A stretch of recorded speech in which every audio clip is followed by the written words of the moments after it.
Hey guys, welcome back to another video. Today I'm just going to go through a rundown of where I'm at. So, as of last Friday, I solved 40 tactical puzzles in the last stream, went up 160 points, so that was really good. 28 puzzles we got, 12 losses, so definitely a decent amount there. Going into this week, just had a look at what my rundown was in the last week. I want to probably add more puzzles into my game.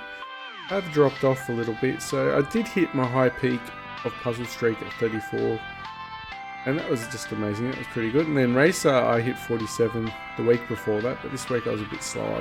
I was getting sub 40s, but a high score, but not as much. So yeah, definitely want to add more Racer and streaking, and even Storm, just to get more speed in, and slip in some bullet games as well. So it was good. This week was the main thing, was we jumped up back over 1700 again. So hopefully we can get closer to 1800. I did actually hit 1750 at one stage as well, so that was pretty good. Let's just see what was one of my better games. I want to see if there was a game here that looked really checkmated someone, but in a fine way. There was that move. There was that one in the corner that was pretty good. Fight resigned. Fight timeout. That one looks pretty good. Let's see what else we got. Ooh, this one. Alright, we'll go through this one. Alright, so we'll make this one game of the week. So I was white at this stage. And yeah, this guy's playing the England Gambit. So what did I learn against the England Gambit?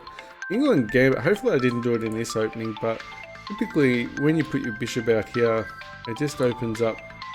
Oh, actually, if you go here for the pin, as you might see, I actually didn't do it.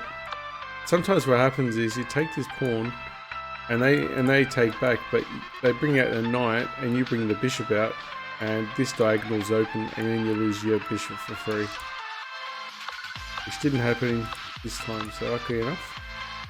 Double pawn's normally bad, but in the center they're not as bad as what they normally are, because they actually control a lot more squares in the center as they do on the side of the board. And you can also hide their weakness as well. So we're just trading bishops here, and then opening up the avenue towards the king, hopefully. So it looks pretty weak at the moment. I mean, black side. But we need to get the bishop out. We need to castle as quick as possible here. And then sometimes when you have a plan in between, you want to actually, you can see someone's weakness. I mean, this was a really weird move. Maybe this was a misclick. Maybe he meant to go like this, but he went with the castle instead of trying castle long. Yeah, okay, with the rook, sorry. Some people go nuts when I say the castle. Sorry, it's when it's rook. When they try and move the rook instead of the king. Okay, so we just traded in the center. And then he double moved, and this is what you don't want to do. You don't double move your pieces for nothing. This was a wasted move, and now black's just got to try and chase his tail, so to speak. And then we just castle, just trying to finish developing. Could always have gone this, but could have taken back. We wanted to get rid of castle. We wanted to castle first, just so we could just get a bit more strength. And then the trade. This is a good Irish pawns as well. This is still pins, so this is not out of the woods yet. We could easily go here and then bring the rook across. I have to time it right. And then we saw the queen here and the king. And because you see both these pieces lined up together, you should want to attack that straight away. And he saw that and he ran away. So sometimes the opponents will just play a little bit poorly at the start and then pick up their game. Plus if we go here too, yeah, that was the attack too. So gladly he didn't go. It's good that he didn't move here as well.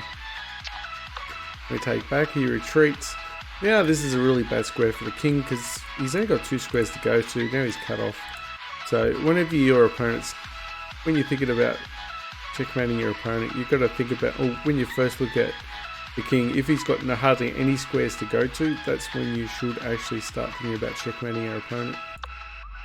And yeah, we're just totally showing dominance here. I mean, this is pretty hard. I mean, if he does take the pawn, we take the rook. This is coming in anyway, so yeah, we're just controlling. You want to get rooks on the 7th and the 2nd rank. It's just so hard for your opponent to deal with him. He's going for the attack, but he should be defending right about now. Actually, he shouldn't be going for the lonely pawn anyway, but I guess there's not much he could do here.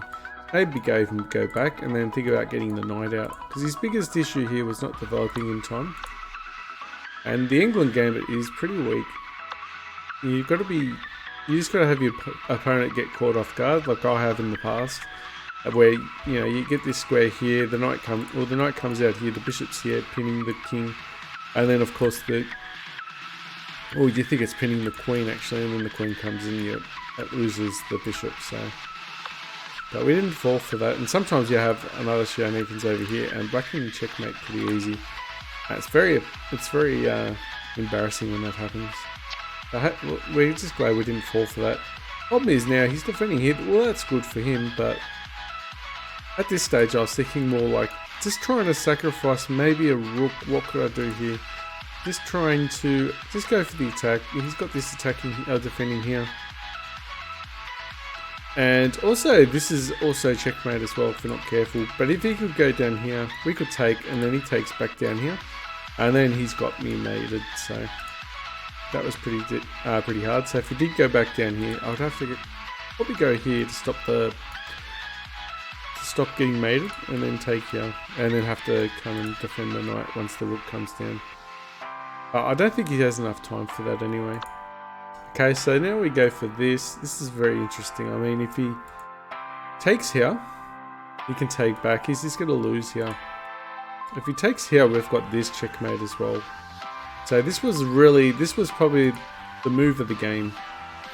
And this is where I just move in between here. And it's just really, it disrupts the relationship between the rook and the queen. Any counter attack here, plus it stops this as well. It just stops attacking anything here, and we just absolutely destroy him this way. I actually finds a good move here, because this knight's still defending here. So now our alert should be probably try focusing on the knight or putting the queen on here. And hopefully that's what I did. Okay, and that's what I did. I actually went to attack here. And the thing is, if we do go here, he might attack back, and then this is coming in hot. And then it won't take too long to checkmate. So he actually takes because he could probably see the end was getting close to him. Also, there's ideas here. If he goes here and then takes, maybe. No, it's not going to work because this is undefended, then you just take. Right. So we would have just taken back, I was traded. And now the same idea was coming down here. And because this pawn was pinned as well, we could give a check in. Just lure him back in here. He's got no other moves but to go here. And then hopefully you see the mate in two. Hopefully you didn't see the picture earlier on in the video, but if you could see it, just pause your video now. There is a mate in two here. I do remember it quite well. Alright, okay, so you've unpaused it. This is what happened. So this is what I do remember. I probably went here first, because he had to go back, and we go in here to attack. Then he had to trade queens. He didn't have to trade, he actually had to trade queens, yeah. And he takes them, and we take back. So this was a beautiful checkmate. Yeah, so that was one of the highlights of the games. Anyway, guys, this is going to be the end of the video. So what I'm going to be looking at next weekend, or coming into the next week, I will be looking at doing a bit more puzzles. Probably trying on Wednesday night, might be trying to do a bit more puzzles with Andrew on Discord. Hopefully he can help and we can try and beat our 52 with the rating there, with just the typical puzzle streak. And yeah, catch me Monday to Friday, 7 PM Australian Eastern Standard Time. Thanks for watching, guys, and I'll see you next time. And just let me know if you made it this far, if you liked the video or not.